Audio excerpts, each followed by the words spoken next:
Aujourd'hui, on fait un week-end en nature, loin de tout réseau, à travers le rempart, pour bivouaquer en hamac à côté de la rivière. On est parti pour 2 jours avec nos gros sacs, qui freinent notre progression à travers la végétation.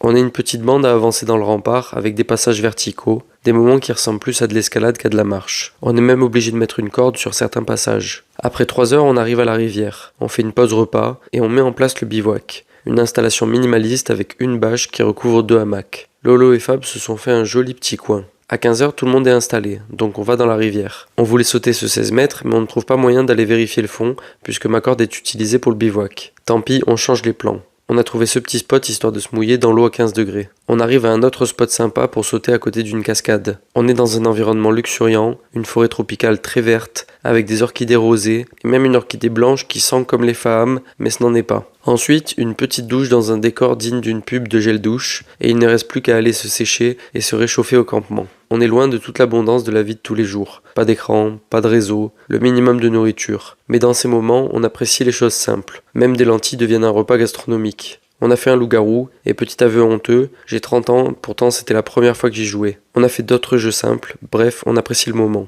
Chiki est tombé comme une mouche, et je vais faire de même. Le lendemain, on remballe tout le matos et on va déjeuner au soleil. On remplit les gourdes sur une source à même la paroi, et on est parti pour le trajet retour, où l'acidité des goyaviers nous fait oublier la douleur musculaire.